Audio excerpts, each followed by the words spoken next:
The YouTube channel Oreo Speedwagon returned in October 2021 to the Tishomingo Wildlife Management Area, a place they had camped before, where things got a little creepy last time. This trip, they planned to spend the night again, this time with their dog Badger, just to see what might happen.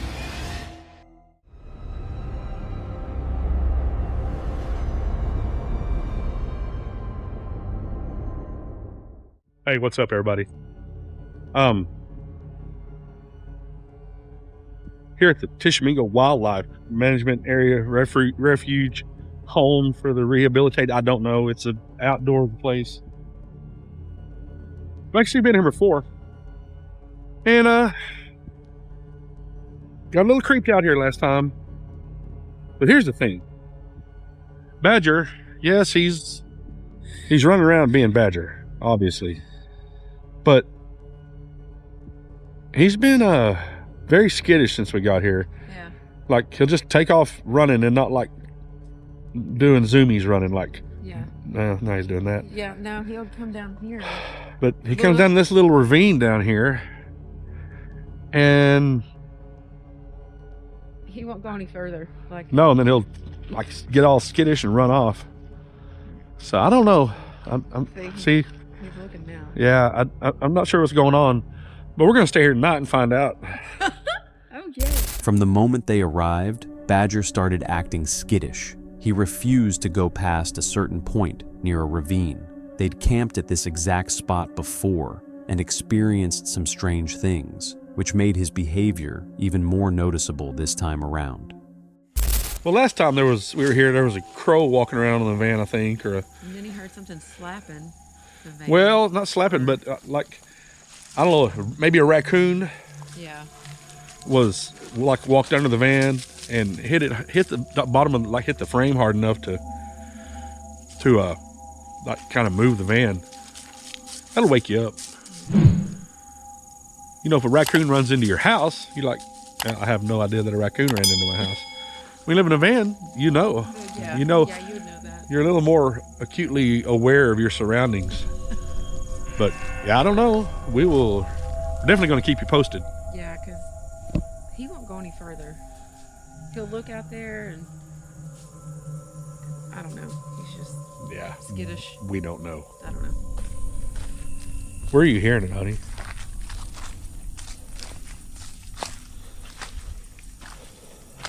Everywhere.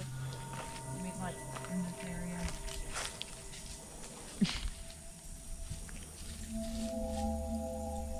Now he'll come over here, but he won't go over there. Yeah, over there. He's like, nope. You see? Yeah, he Yeah.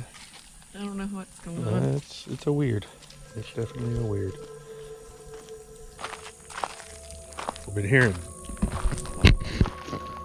noises across the lake. I'm gonna walk down here and see.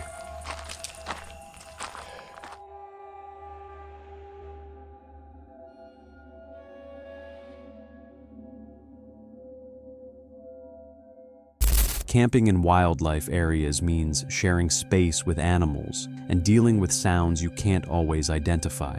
Dogs pick up on things humans completely miss, and their reactions can mean nothing, or they can be a warning that you should take seriously.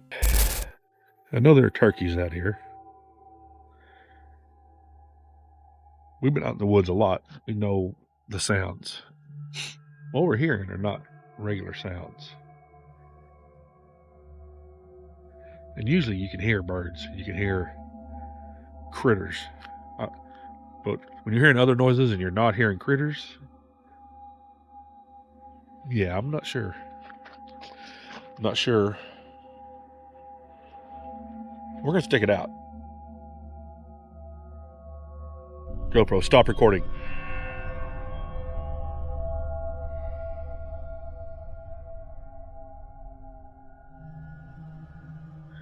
You know, we have no problem running off, or not running off. We have no problem starting the van and driving out of here and going to find another place to stay. I don't feel like we're going to have to do that. I mean, do you feel like that, honey? What? Like we need to go somewhere else? No. Yeah. It's just strange sound. Yeah, like I said, we haven't heard critters. I mean, we heard a duck, but we haven't heard critters. creatures. Yeah, she just heard something again back over that way. Last time we were here, there were turkeys. Yeah. But yeah,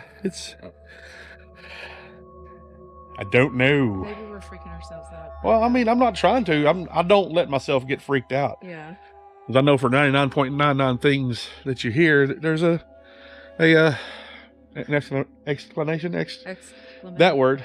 I knew there was a word for it. Explanation. So, don't know. Yeah. So we're sitting here just enjoying the peace and quiet. We keep hearing weird sounds. No clue what they are. Badger's been skittish again, like we said. Like he'll just look off in the woods and stop and just stare. Yeah. It's eerily quiet out here. Now that was a duck. Yeah. Like, obviously there are raccoons and possums, whatever else out here. I mean, we're in the woods.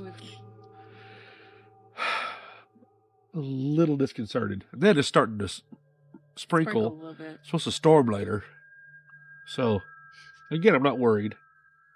But it's a little creepy. It'll be fine. Yeah. It will. So we've been sitting here in the van. Lights off, just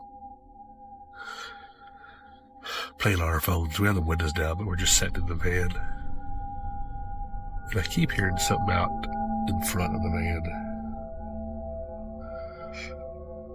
So let me turn the LED lights on real quick and see if there's any.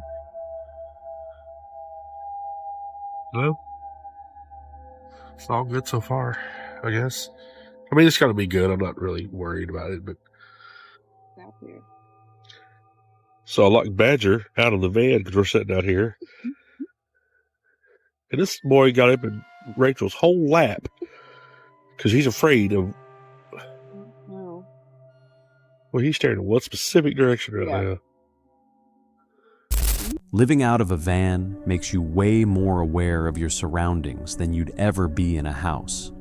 Some nights test you. They force you to decide whether you trust your instincts enough to pack up and leave, or whether you're willing to stick it out and find out what's really out there.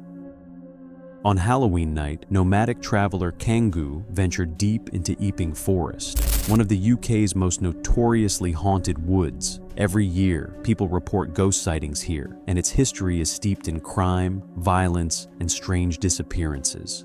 His target was Lawn Camp, a remote site once used as a tribal army base, where hundreds of soldiers are believed to have died. Many say that's why this forest carries such an eerie reputation.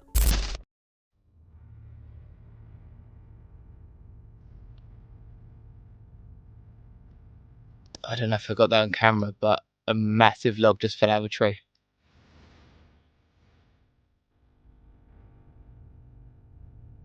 Pissing some ghosts off.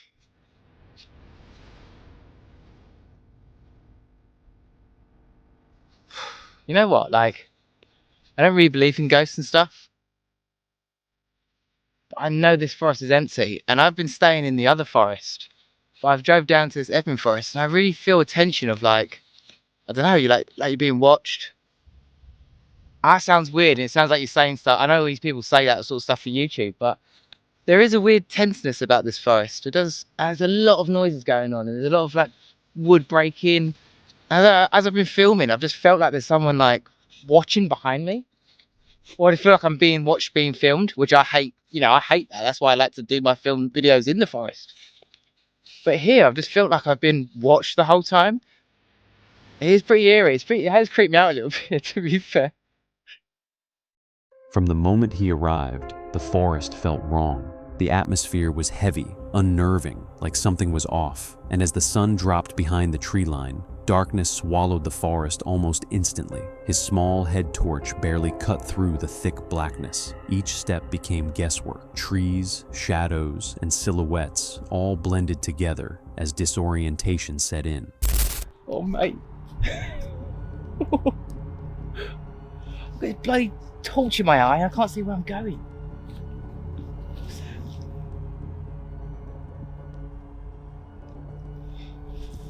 can't remember where I went. I don't know where I parked the van.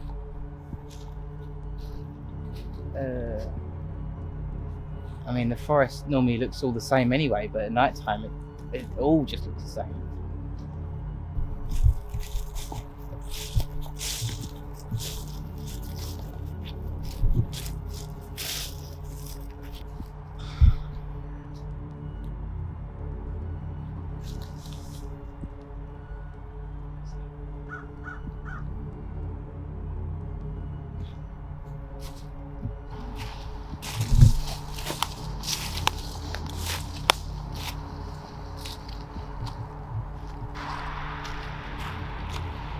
See the road. I found the road. After stumbling through the dark for several tense minutes, he finally saw the faint outline of a road and made it back to his vehicle. A quick check on Google Maps showed a small church nearby, so he decided to spend the night there. But when he arrived, he realized he had parked directly across from a graveyard. Filming was impossible. The darkness was overwhelming. Even repositioning his van and using the headlights didn't help. The night was simply too pitch black. He'd have to wait until morning. When sunlight finally broke through the trees, the scene looked completely different. He had unknowingly parked in a stunning, peaceful clearing with an active church standing alone in the middle of Epping forest, surrounded by centuries-old graves. Yeah, I don't know how long I'm going to stay here for. I think it's still an active church, so I don't know if anyone's going to be around this Monday morning, but I don't want to get a caretaker knocking on my van. So I might skedaddle soon. Mm-hmm.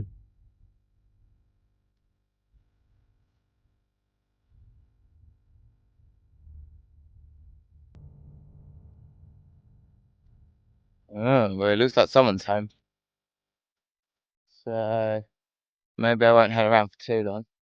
Throughout the night, he'd heard strange noises, twigs snapping, movement just out of sight. Deer lived in the area, so it could have been wildlife. But what he experienced at lawn camp earlier that day was far harder to explain. He wasn't saying the place was haunted, but the atmosphere there had been oppressive. That feeling of being watched, of unseen eyes tracking your every step, never left him.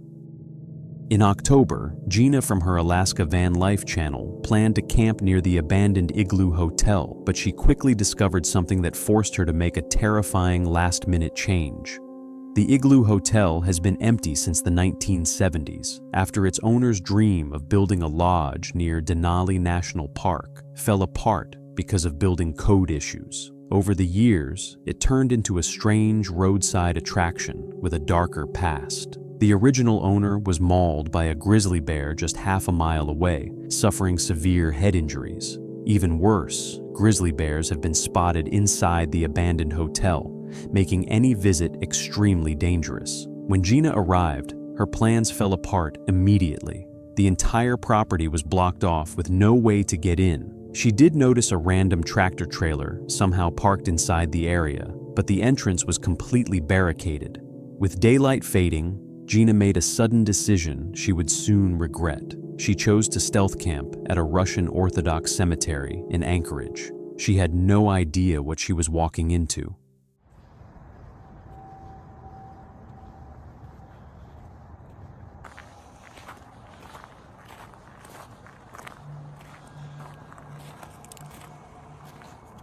So this is a Russian Orthodox cemetery. I've never been to one of these before, but they have the coolest, I shouldn't be saying cool, I'm like surrounded by a bunch of dead people right now, and I'm saying their little tombstones are cool. Oh God.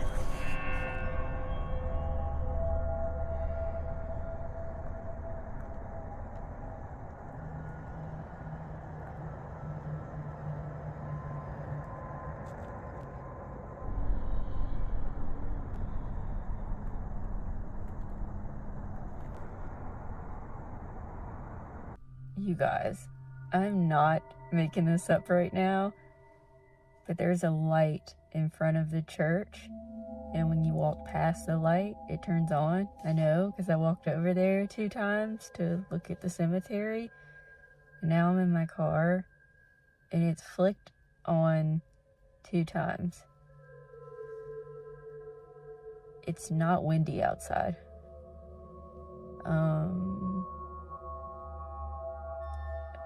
It could be an animal, I guess. I did hear something in the bushes as well when I was looking at one of the tombstones. I don't know if that's what you call them, because they're not stones, but you know what I mean.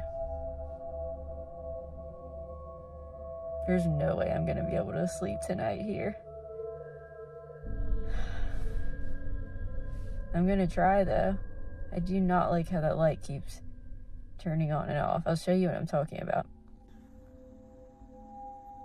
There's a light that lights up the front of the church. And there it goes.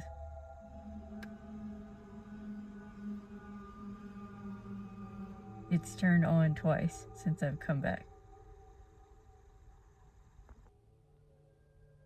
What do you think it is, guys? Do you think it's animals or wind, or do you think it's ghosts or spirits? Because this cemetery is haunted and it's known. Oh my god, it just came.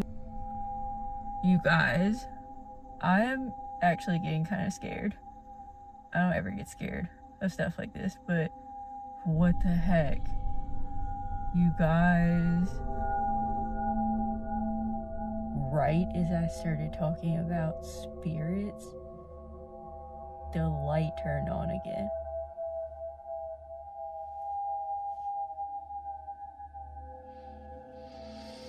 I need a glass of wine. Oh my gosh.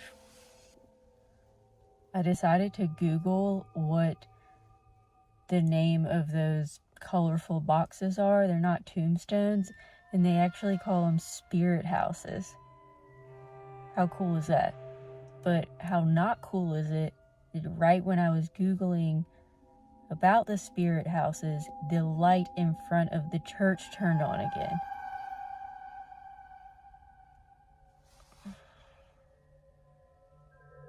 Are the spirits trying to say something, you guys? Seriously. Should I leave or stay?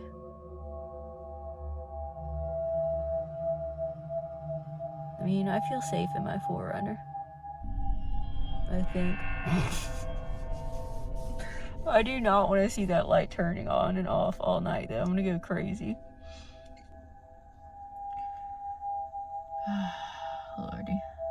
I was just reading a little bit more about the spirit boxes, and they symbolize shelter for the departed soul in the afterlife. Right as I read that sentence, of course, that light turned on again. Of course, it could mean nothing, but it could mean something. You guys let me know. What do you think? Okay, I really haven't researched much about this cemetery until right now. Obviously, our plans from earlier got a little messed up. I was gonna be camping at the Igloo, so this was a quick last minute change of plans. Well, I just learned that this cemetery is one of Alaska's most notorious locations for paranormal activity. I cannot make this up. I did not know that until right now. Oh my god. I feel like I have to stay because I committed to it, but your girl is scared. I do not like that light coming on and off. It's not even windy outside. I do not want to be around paranormal activity. Okay? Well, I guess I shouldn't. Oh my god, it won't stop turning on and off. I do not like this, you guys. Oh my, This freaking light, it will not stop.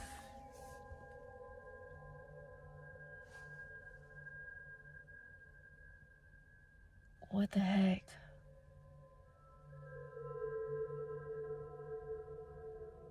I guess I'm just gonna pull an all-nighter or something.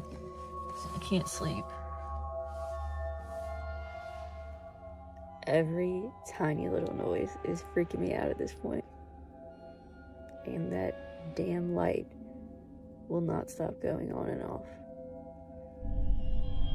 I'm gonna have to just ignore everything and try to lay down and fall asleep. Oh, jeez Louise. Why do I do this to myself? It's only one night, Gina. One night, that's it. Do you guys remember earlier when I said something about getting terrorized and stalked by the spirits? Yeah, maybe I shouldn't have said that. Dumb, Gina. Very dumb.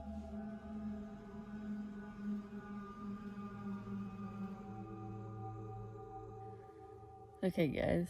I am actually gonna try to sleep. I'm doing something weird tonight. I'm not putting my blackout window covers up, which might seem strange, but just in case I have to jump in the front seat in the middle of the night and bounce, I don't want to have to take all the window coverings off before I leave, because I actually am a little bit scared, which I'm surprised of. Kind of thought I was just gonna pull up into this cemetery and walk around and then go to sleep, but that's not exactly what has happened. Definitely feeling a presence around me. Not really pleasant, unfortunately. But yeah, it's kind of weird that I'm gonna sleep with all my windows just clear and open, but I feel like that's the best choice for tonight. But wish me luck. The next morning, Gina left the cemetery a little after 7 a.m. She said she didn't sleep great, though it wasn't as bad as she feared. Still, you could hear the relief in her voice as she drove away. Some viewers thought the flickering light she filmed was just malfunctioning or triggered by wildlife. Others pointed to the timing, especially how it started flickering right as Gina was reading about spirit houses and departed souls. She never fully explained why the place felt so unsettling, leaving viewers to wonder what else happened that long night in the cemetery that she didn't share on camera. If you enjoyed our video, then like and comment which encounter was the most disturbing, and subscribe our channel for more disturbing content.